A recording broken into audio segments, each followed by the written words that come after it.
The wrong question is not, should I rent or buy in Texas? The wrong question is, which one looks cheaper this month? Because in Texas, the house price is only the front door. After that come the property taxes, the insurance renewal, the repairs, the commute, the school zone, the weather risk. And the bigger question, did you pick the right part of Texas in the first place?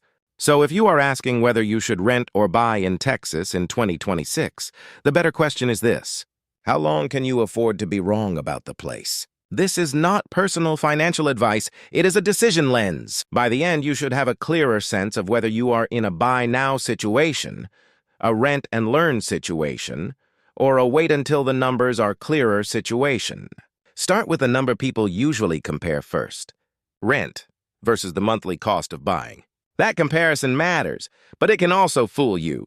In March 2026, Realtor.com's starter home model found that renting was cheaper than buying across the 50 largest metros. Austin was one of the sharper examples.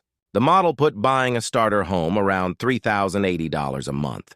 Renting was about $1,361 a month. That is a $1,719 monthly rent advantage. Now, that does not mean every person in Austin should rent. It does not mean buying is bad. And Austin is not all of Texas. But it does show why the simple line people say, if the mortgage is close to rent, buy 'em, can break down fast. In some Texas markets, the mortgage is not close. And even when it is close, the mortgage is not the whole ownership cost. That is where the Texas break-even question comes in. Buying usually needs time to work, time to absorb closing costs, time to handle repairs, time to build equity, time for the decision to survive a job change, a school zone regret, a bad commute, or a neighborhood that looked better online than it feels on a Tuesday morning. Renting can feel like standing still, but buying too early can be an expensive way to learn the same lesson. And Texas is a state where local knowledge matters. The map makes places look simple. Daily life does not. Dallas and Fort Worth are different. Houston is not Austin.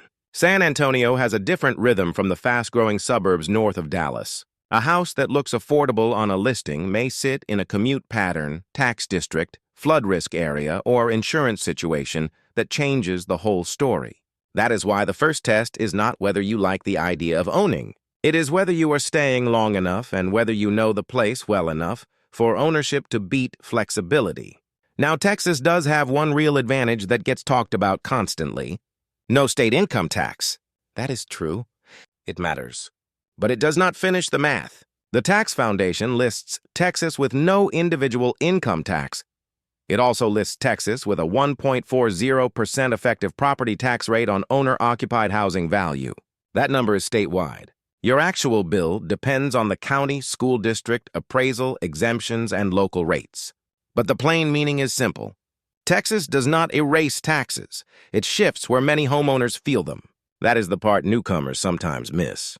They compare the income tax they left behind with the Texas income tax they do not have. Fair enough. But then the property tax bill shows up. Then the insurance quote shows up. Then the HVAC needs work because summer in Texas does not play around.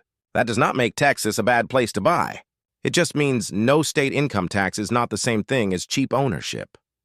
Insurance is the other piece that has become harder to ignore.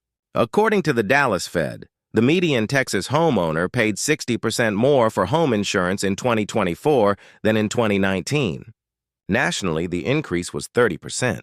That does not mean every household saw the same change. Premiums vary by home, location, coverage, and risk. But it tells you something important. Insurance is not a little footnote anymore. In Texas, that can matter in several ways. Along the Gulf Coast, wind and flood risk can shape the conversation. In North Texas, hail can turn a roof into a financial event. In parts of the state, replacement costs, storm history, and insurer pricing can make the monthly ownership load feel different from what the listing price suggested. And that is before maintenance. A mortgage payment can look stable.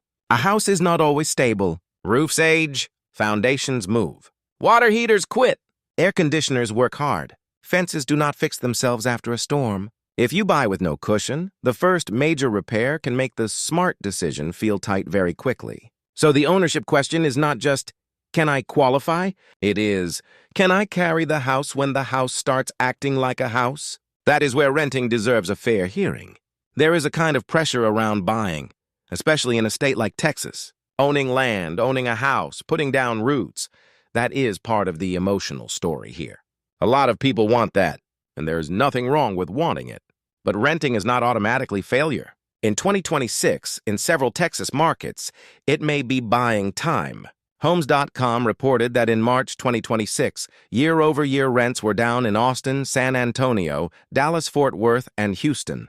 The same report put multifamily vacancy above 12% in all 4 of those major markets. That does not guarantee your renewal will drop. It does not mean every apartment is a deal, but it does suggest renters in some places have more room to compare, negotiate, move, or wait before locking into a mortgage. And for a newcomer, that flexibility can be valuable.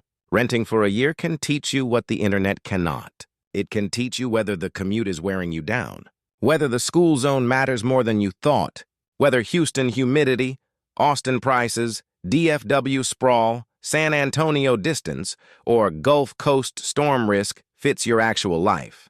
A lease can be expensive, but a wrong house can be more expensive.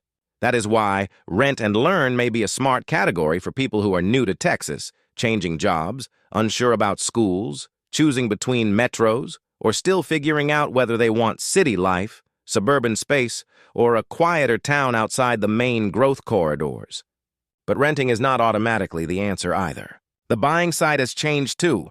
The Texas Real Estate Research Center reported that in March 2026, the statewide median sale price was $332,000, down 2.1% from a year earlier. It also reported about 5 months of active inventory. In plain English, that means the market is not acting like the wildest pandemic years. Some buyers may have more listings to compare. Some sellers may be more realistic. Some homes may sit long enough for negotiation.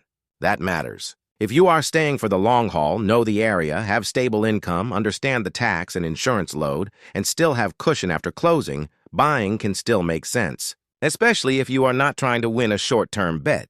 Especially if you are trying to build a life in a place you actually understand.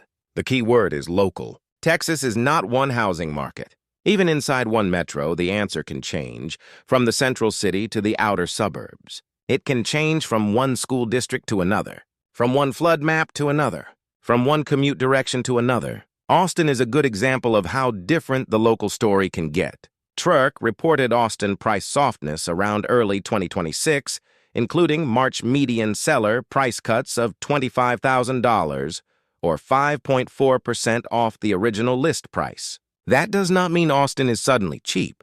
It means the old assumption that every Texas market is moving the same way is not reliable. A buyer in Austin may be thinking about price cuts and rent alternatives. A buyer in a fast-growing DFW suburb may be thinking about growth, traffic, schools, infrastructure, and whether today's edge of town still feels like the edge in 5 years. A Houston buyer may be looking at price and space, but they may also be looking at insurance, flood history, commute patterns, and how much risk they are comfortable carrying. A San Antonio renter may see softer rents and decide that one more year of flexibility is worth more than rushing. None of those people are wrong automatically. They are just answering different Texas questions. So here is the 5-part Texas rent or buy test. First, time horizon. If you may move in 2 or 3 years, renting often deserves a serious look. Buying needs enough time for the costs, risk, and effort to have a chance to pay off. Second, location confidence. Do you know the metro? Do you know the commute? Do you know the school zone trade-off, the weather pattern, the road network, and the daily rhythm? If not, renting may buy information. Third, ownership load. Look beyond the mortgage. Property tax, insurance, maintenance, repairs, closing costs, utilities, and driving all get a vote in Texas. Fourth, flexibility value. If your job, family needs, city preference, or savings are still unsettled, flexibility has real value. It is not just throwing money away. Fifth, local market signal. Look at inventory, seller cuts, rent trends, vacancy, growth pressure, and neighborhood-level demand. A statewide headline should never make a local decision for you. So who is closer to buying? A stable household with a long timeline, strong savings cushion, real location confidence, and comfort with the full ownership load may be closer to buying. Who is closer to renting? a newcomer, a short-term resident, someone choosing between Dallas, Fort Worth, and Houston, or a family still sorting out schools and commute, may be closer to rent and learn. And who is closer to waiting? Someone who wants to buy but would be stretched by taxes, insurance, repairs, or uncertainty may need clearer numbers before taking on the house. Texas can still be a good place to put down roots. But roots are expensive when they go into the wrong soil. Know the place. Know the carrying cost. Know how long you plan to stay. And do not let the old Texas story make the decision before the real Texas numbers have had their say.